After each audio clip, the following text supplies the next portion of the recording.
네, 안녕하세요. 어, Understanding Domain Generalization, Noise Robustness Perspective라는 논문을 드릴 건데요. 이 논문 같은 경우에는 어떤 방법론을 제시하는 논문이 아니라 이제 기지 알고리즘에 대해서 다시 한번 고찰을 하는 그러한 논문입니다. 이 DG 알고리즘 같은 경우에는 여기 제가 드래그한 이 논문 두 개에서 확인해 보시면 알 수 있는데요. 이 ERM보다 이제 성능이 더 뛰어나지 않다, 뭐 엇비슷하다 이런 식으로 이제 DG를 부정적으로 바라보고 있어요. 그래서 어떻게 보면은 이 DG 알고리즘들이 이론적으로는 잘 증명이 되지만 실제 리얼월드 데이터셋에는 잘 먹히지 않는다라고도 볼 수 있는데요.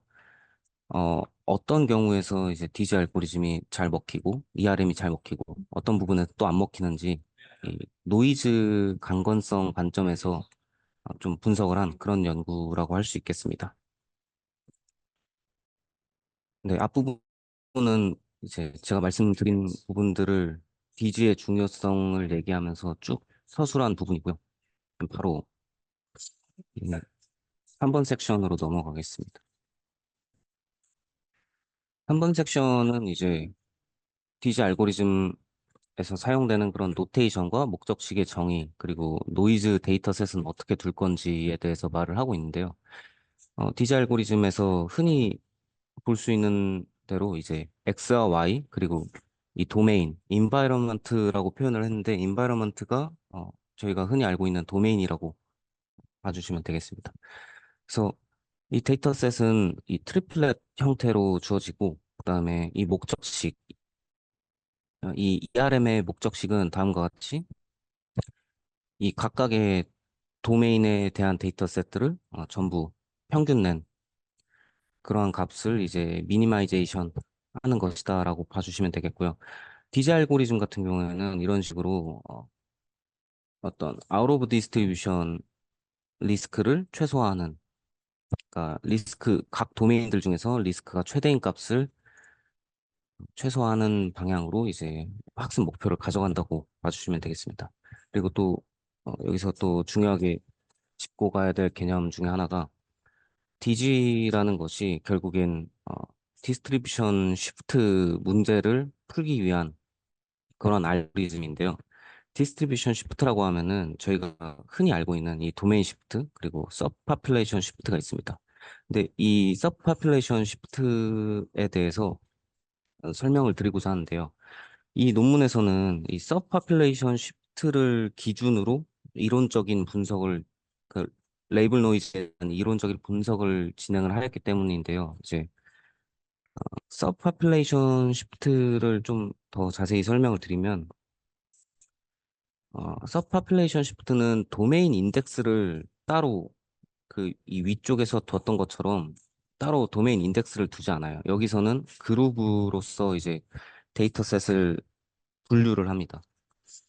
예를 들어서 셀럽A 그 연예인들 사진, 유명인들 사진 모아놓은 데이터셋 있잖아요. 그 셀럽A 데이터셋이 이제 그룹으로서 표현할 수 있는 대표적인 데이터셋인데요. 예를 들어서 그 셀럽A 데이터셋을 어, 금발인 사람과 금발이 아닌 사람을 분류하는 태스크를 해보자라고 했을 때 그룹은 이제 뭐 금발인 여성, 금발이 아닌 여성, 그리고 금발인 남성, 금발이 아닌 남성 이렇게 그룹이 나눠질 수 있겠고요. 그리고 이 그룹 안에 또 짚고 넘어가야 될 개념이 스퓨리어스 코릴레이션과 인베리언트 코릴레이션 개념입니다. 이제 스퓨리어스 코릴레이션이라고 하면은 저희가 이제 태스크가 금발, 비금발 분류였잖아요. 그러면 이제 성별 같은 경우에는 그 태스크랑 관련이 없는데 이제 또 데이터셋에는 이제 어떤 연관성을 주고 있기 때문에 쓸데없는 연관성을 주고 있기 때문에 스퓨리어스 코릴레이션이라고 부를 수 있겠고요. 정말 금발이냐 아니냐 이 자체는 그룹이 바뀌더라도 꼭 맞춰야 하는 어, 변하지 않는 그런 코릴레이션이기 때문에 인베리언트 코릴레이션이라고 할 수 있겠습니다. 그리고 이 아래쪽을 보시기에는 어, 클린한 데이터셋에 대해서 에타만큼의 확률로 이제 Y의 클래스를 다른 클래스로 바꿔버립니다. 그래서 이런 노이즈가 섞인 데이터셋을 구축을 했다라고 이제 이 저자들은 말하고 있고요. 이제 다음으로는 그래서 레이블 노이즈의 영향력에 대해서 좀 알아보려 하는데 여기서는 이진분류를 예시로 두었어요. 그리고 이 이진분류에서 앞서 말씀드린 바와 같이 인베리언트 코릴레이션에 대한 어, X 인자값 그리고 스퓨리어스 코릴레이션에 대한 X 인자 그리고 이 누이산스 어, X 인자값인데요. 이 누이산스 같은 경우에는 여기서 다루고 있는 게 이제 오버 파라미터라이즈드 모델, 그러니까 우리가 흔히 사용하고 있는 딥러닝 모델들을 관점으로 얘기를 하고 있는데 이 누이산스 같은 경우에는 이미지에 뭐 쓸데없는 노이즈나 이 관련이 아예 없는 것들, 태스크와 관련이 아예 없는 것들에 대한 그런 피처들이라고 할 수 있겠습니다. 근데 이 피처들을 두는 이유가 이제 레이블 노이즈가 있는 데이터에 암기를 그러니까 모델이 그 데이터들을 암기를 할 수 있게끔 하기 위한 그런 어떤 이론적인 장치라고 봐주시면 되겠습니다. 그래서 이렇게 좀 어, 클리어하게 데이터를 구성을 해놓고 그리고 이 데이터에 대해서 다음과 같이 클래시피어를 이 인비언트 컴포넌트만 상대하는 클래시파이어 그리고 스퍼스 클래시파이어 그리고 상대하는 클래시파이어로 두어가지고 전기 더블 클래스를 구축을 했어요. 그리고 이 여기서 이제 알 수 있는 는 이제 이 문이다라고 봐주시면 되겠습니다. 그래서 이러한 세팅을 두고 ERM이 레이블 노이즈가 있을 때 왜 실패하는지에 대해서 분석을 해봤어요. 여기서 이제 보시는 바와 같이 W 인베리언스라고 하는 것은 이제 완전히 좋은 분류기의 이론적 기준이라고 봐주시면 되겠고요. 여기서 이런 여기 어, 민놈 바이어스라는 개념이 나오는데요. 이 민놈 바이어스 같은 경우에는 오버 파라미터라이즈드 모델이 이제 여러 가능 해들 중에서 가장 작은 놈을 웨이트의 가장 작은 놈을 가진 해를 선택하는 경향이 있다라는 그런 개념이고요. 이런 개념을 토대로 위에서 구축한 이 W에 대한 놈들을 각각 계산을 해보면은 그 놈이 뭐가 더 큰지 알 수 있게 되고 그러면 결과적으로 ERM이 어떤 특성, 그러니까 스피리어스 또는 인베리언스 둘 중에 어떤 특성에 더 의존하는지를 알 수 있게 됩니다. 그래서 이런 민놈 바이어스 개념 하에서 이 어, 클래시파이어의 이 웨이트들에 대한 놈 가지고 ERM의 성능, 그러니까 좋은 일반화 성능을 갖는지 좀 좋지 못한 일반화 성능을 갖는지를 분석을 하고자 하였습니다. 그래서 여기 이제 다음으로 띠오렘이 나오는데요.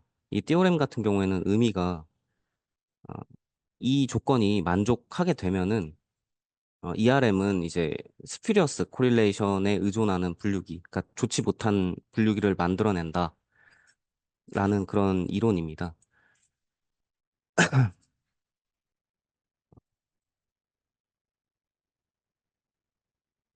근데 이 아래 부분은 이 피규어를 통해서 그냥 설명을 드릴 수가 있는데요. 이 피규어를 보시게 되면은 노이즈가 추가될 때 이제 테스트 에러가 그룹 중에서 이제, 이거를 설명 안 드렸는데, 이제 그룹 시프트, 그 서브파퓰레이션 시프트에서는 이제 마이너리티 한 그룹이 있겠고, 메이저리티 한 그룹이 있겠습니다. 그 메이저와 마이너 차이로 서브파퓰레이션 시프트가 일어났다라고 봐주시면 되겠습니다. 이때 노이즈가 심해질수록 이 마이너리티 그룹에 대한 테스트 에러가 점점 증가하는 것을 확인할 수 있고, 그리고 이 데이터 수가 증가하게 되면은 마이너리티 그룹도 테스트 에러가 더 낮아질 수 있다라는 걸 말하고 있습니다. 그리고 이 10번 그림부터가 좀 의미가 많이 담겨 있는데요.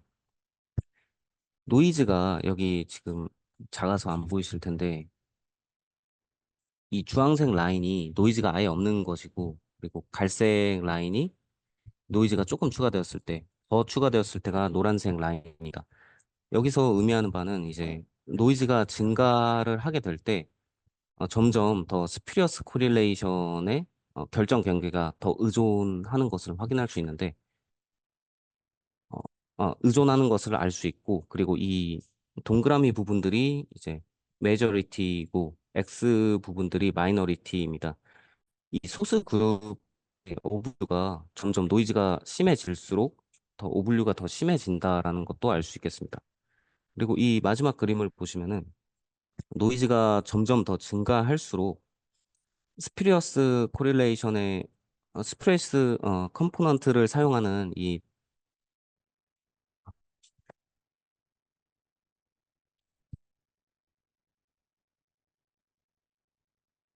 네, 이 초록색 라인이 스피리어스 컴포넌트를 사용하는 그런 클래시파이어인데요. 이 클래시파이어가 인베리언트 컴포넌트를 사용하는 클래시파이어보다 더 작은 놈을 갖게 되면서 민 롬 바이어스에 의해서 해로 모델이 해로 선택할 가능성이 점점 더 높아진다.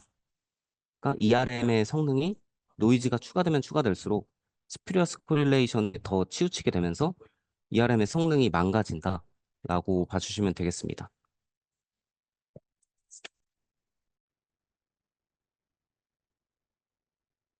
네, 다음으로는 이제 이 ERM은 노이즈에 강건하지 못하게 스퓨리어스 코릴레이션에 더 치중되게 되면서 좀 성능이 망가진다라는 것을 확인을 할 수 있었고요. 여기서 이제 5번 섹션에서 말하고자 하는 거는 디즈 알고리즘은 좀 노이즈에 강건하다. 그렇기 때문에 그런 노이즈가 있는 그런 상황에서도 좀 일반화 성능, 도메인 일반화 성능을 잃지 않는다라는 것을 말해주고 있습니다. 여기 이제 이 IRM이라는 D 알고리즘은 인베리언스한 피처를 학습하는 그러한 방식인데요. 이 IRM의 목적식은 다음과 같습니다. 근데 이 목적식을 그레디언트로 정리를 하게 되면은 이 앞에 어, 이 파트 앞에 이러한 개수가 붙은 형태인데요. 이 뒤쪽 그레디언트는 ERM 텀의 그레디언트라고 봐주시면 되겠고, 이 앞쪽 텀은 그 그레디언트 텀에 영향을 주는 그런 코이피션트라고 봐주시면 되겠습니다. 그래서 이 5번 섹션에서는 이 코이피션트를 분석을 해서 IRM, 그러니까 디즈 알고리즘 중 대표적인 알고리즘인 IRM이 어떻게 노이즈의 로버스티니스를 갖는지 설명하려고 하였습니다. ERM 같은 경우에는 이제 그레디언트의 크기에 따라서 학습이 되는 반면에 이제 IRM 같은 경우에는 이 파이가 이제 로짓 값인데요. 이 로짓에 따라서 좀 그레디언트의 부호가 이게 부호죠, 결국엔. 이 부호가 바뀔 수가 있다라고 이제 이 그래프에서 말하고 있고요. 이 그래프의 음수 영역은 이제 그 부호의 마이너스가 되므로 이제 음수 영역이 노이즈 샘플에 대해서 좀 억제를 시키는 방향으로 이끌어준다는 것을 의미하고 있습니다. 어, 따라서 이러한 그래프와 수식을 통해서 IRM과 같은 디지 알고리즘이 ERM보다 노이즈 레이블 상황에서 더 빠를 수 있다를 보여주고 있고요.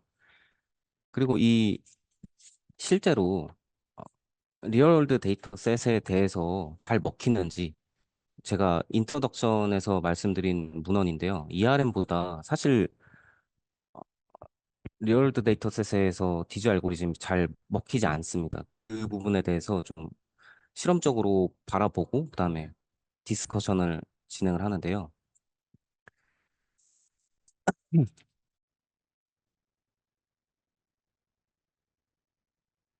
네, 바로 피규어부터 보겠습니다. 데이터셋 같은 경우에는 이 시제 엠리스트라고 컬러드 엠리스트를 얘기하는데 이 컬러드 엠리스트는 저희 손글씨 근데 바이너리 클래시피케이션 태스크입니다. 이제 0과 1만 있을 때 배경색이 빨간색일 때 그리고 초록색일 때 이렇게 컬러를 부여한 그런 손글씨 생성 데이터셋인데 이 데이터셋에서는 디지 알고리즘들이 이제 이 ERM보다 좀 좋은 성능을 보이고 있음을 확인할 수가 있고요. 이 믹스업 같은 경우에는 어그멘테이션 기반 방법론입니다. 그래서 인베리언스한 피처를 뽑는 방법론이 아니기 때문에 좀 ERM하고 결이 비슷하다라고 봐주시면 되겠고요. 이 인베리언스한 피처를 좀 신경을 쓰는 그런 디지 알고리즘 같은 경우에는 이런 이론적으로 잘 통제된 이런 신세틱 데이터 같은 경우에서 노이즈 레벨이 증가함에 따라 좀 일반화 성능이 이제 ERM에 비해 좋다라는 것을 보여주고 있고, 그리고 학습이 과도해져도 성능, 성능을 이제 노이즈에 강건하기 때문에 이제 학습이 과해져서 과적합이 되어도 일반 성능을 잘 잃지 않는다. 노이즈에 강건하다라는 것을 이제 알 수가 있었습니다.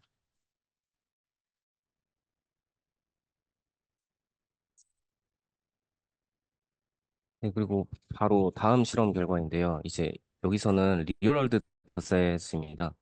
이 데이터셋들에 대해서는 이 아래 디지 알고리즘들이 성능이 다 중구난방입니다. 뭐가 좋다고 말할 수가 없어요. 그리고 실제로 이 서퍼필레이션 데이터셋들 말고 이 아래 도메인 시프트 데이터셋들에 대해서는 오히려 이 ERM 내지 믹서업 알고리즘이 이 아래 디지 알고리즘보다 실질적으로 더 좋다라는 결과가 나왔습니다.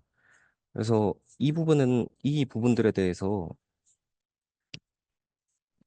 데이터 어그멘테이션이 데이터 일반 성능에 좀 좋은 영향을 끼칠 수 있다라는 것을 알 수 있고, 그리고 이 부분들에 대해서 디스커션을 해보면은, 어, 첫 번째로 방금 말씀드린 대로 어떤 데이터 어그멘테이션 내지 저희 프리트레인된 모델을 사용하는 것이 좀 ERM이랑 결합을 했을 때, 도메인 일반 성능이 이제 ERM에서도 유지가 된다라는 것을 알 수 있었고, 그리고 실제 리얼월드 데이터셋에서 실패한 이유 중에 하나가 또 스피리어스 코릴레이션과 레이블 노이즈가 실제 데이터에서는 사실 이론적인 그 세팅만큼 충족이 안 될 수가 있기 때문에 DZ 알고리즘들이 좀 실패할 수 있다. 그리고 세 번째로는 데이터의 그 도메인 시프트 내지 서파필레이션 시프트 얘기를 했었잖아요. 근데 그 디스트리뷰션 시프트가 충분히 그 데이터에 없을 수가 있기 때문에 그 도메인 일반화 성능이 생각보다 디지 알고리즘들이 이렇게 나오지 않는 것일 수 있다라고 이제 얘기를 하고 있고요.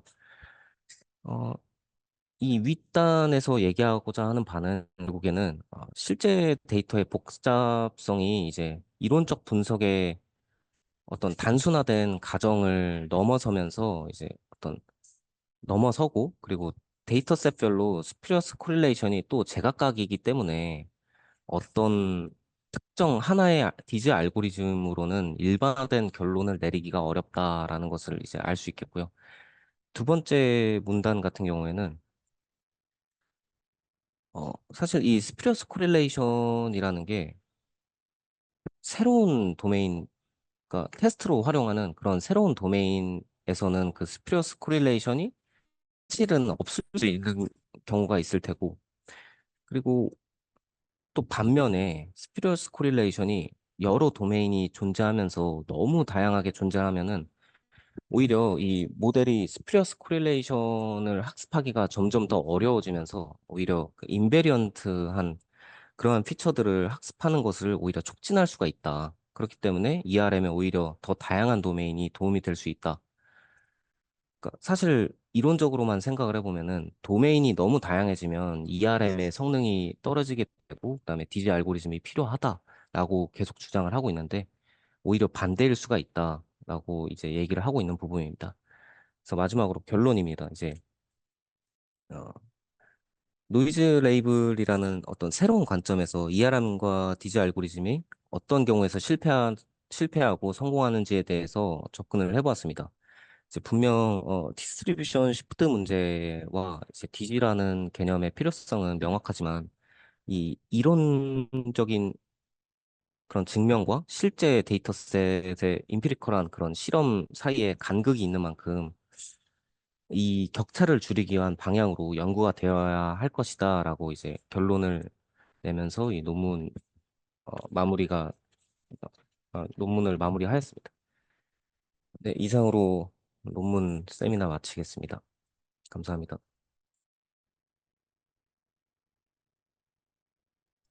네, 발표 감사합니다. 혹시 질문 있으실까요?